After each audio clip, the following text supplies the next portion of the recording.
Hi, good morning preschool. It's Mrs. Montgomery from the library. And you've also seen me in your class when I filled in before for Mrs. Pessa. It's good to see you. Um, I heard that you were studying the letter S this week. And the letter S is the first letter in the title of a book I wrote called Salty. Salty starts with an S. And I'm going to share this book with you today. I'm going to read it to you and see if you can keep your eyes open for other words in this story that start with the letter S. So this is Salty by Jenny Montgomery, which is me. And can you see what Salty is? Salty is a seagull. And seagull starts with the letter S too. It was a cool, sunny October morning. The harbor was bustling with fishermen and women getting ready for their day.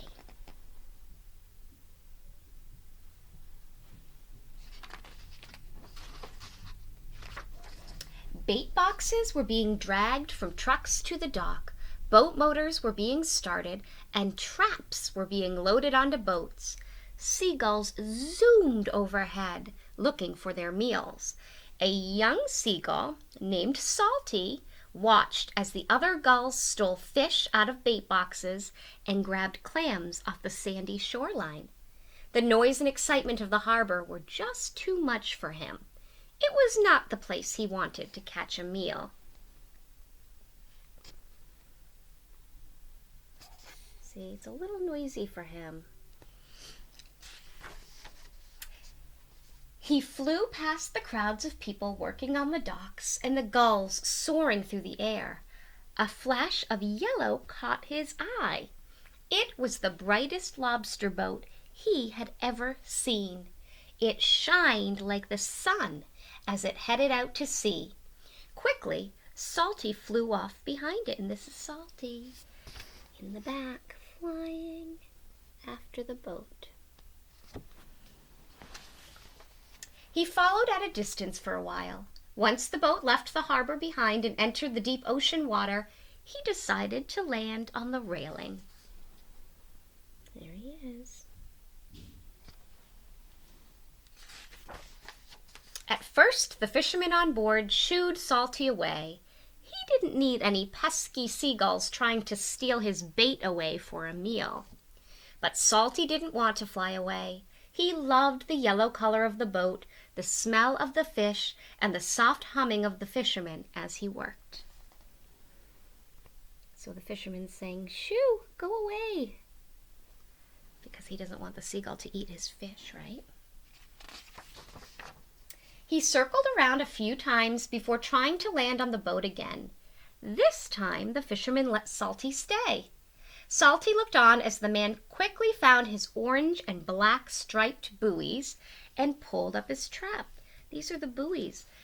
It shows the fishermen where their traps are, and each fisherman has their own color, and that's how you know it's your trap to pull. Salty could tell by the disappointed look on the man's face that he was hoping to catch a lot of lobsters, but each time he pulled up a trap, it came up empty. See, he looks so disappointed.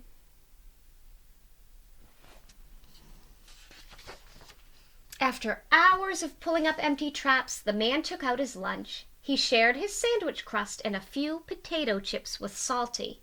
The sad fisherman finished the day exhausted and without a single lobster. Salty watched as the fisherman turned his boat back to the dock. Salty spent the night nearby. Early the next morning, the fisherman found Salty, ready and waiting by the yellow boat. This time the man allowed Salty to stay and land on the boat right away.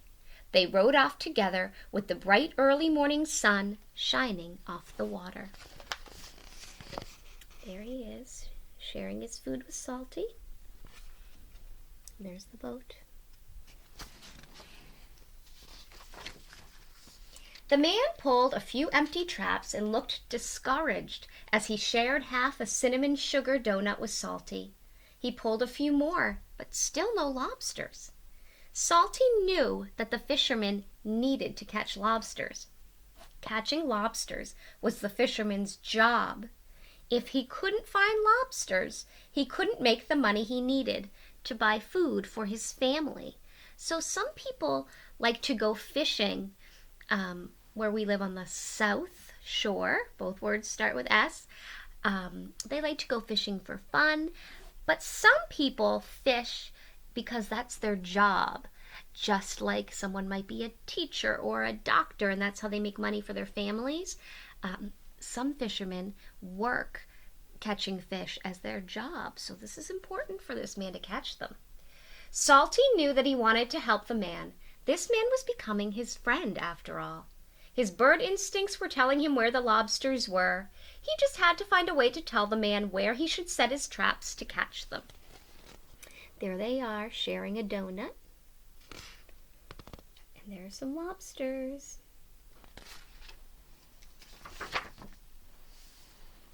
He tried grabbing and pulling the rope on the fisherman's buoy, but the rope was too heavy for him to pull. Next, he pulled at the man's shirt and tried to move him in the right direction. The man just shooed him away, thinking Salty was looking for more food. Finally, he picked up an old mussel shell off the stern of the boat. He flew out to where the lobsters were and dropped the shell. Then he began squawking and flapping his wings furiously. The fisherman looked over at Salty. He had no idea what this seagull was doing, but it looked like he was trying to get his attention. The fisherman filled his trap with bait and set it right where Salty had dropped the shell. So here's Salty trying to get the man's attention. There he is, dropping the shell.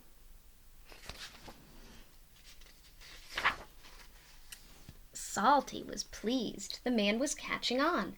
Salty continued to find lobsters and showed the man where to set his traps. The man followed along in the boat and set his traps everywhere Salty showed him. After all, he had nothing to lose. Here he is. Salty can see the lobsters in the water and the man can't. And he's going to show him. Right here. Drop your trap here. At the end of the day, the man returned home to his family. Salty was tired and spent the night on the yellow boat. He couldn't wait for the next morning so he could see if his plan to help the fisherman would work. And this is Salty down here at night on the boat. Here he is asleep. And he's dreaming. He's dreaming about the man catching lots of lobsters. So let's see if that dream comes true. The next day, the fisherman was surprised to find Salty already waiting for him. He thought the seagull looked excited. He quickly steered his boat to where his traps were so he could check them. When he pulled his first trap of the day, he could hardly believe his eyes. For the first time in weeks, it was filled with lobsters. Salty flapped his wings in excitement. His plan had worked. Now look at all those lobsters. It's so full. After finding all of his traps completely filled with lobsters, the man returned to the harbor. He took out a peanut butter sandwich and gave it all to Salty. And we know seagulls really like food, right? If you're ever at the beach, you might have seagulls swoop down and try to take your sandwich. His new bird friend deserved a treat. Thanks to his help, he had finally caught some lobsters he could sell. Look how happy Salty is to get that whole sandwich.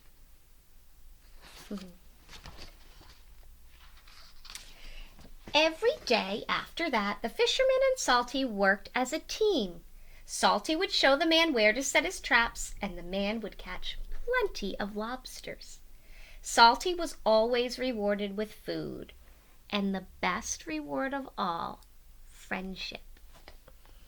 And there they are. They're friends, right? And that's me. This part is about the author. It tells a little bit about Mrs. Montgomery. So I hope you guys really enjoyed hearing Salty. And I looked ahead and I saw that there were quite a few S words in there. And I wrote down some of them earlier for you. So we have salty, which starts with an S. Sea, because this takes place by the sea, right? Starts with an S. Sun, the sun was shining, starts with an S. Salty's favorite treat. Sandwich, starts with an S. Shared, starts with an S. The man shared his food with Salty.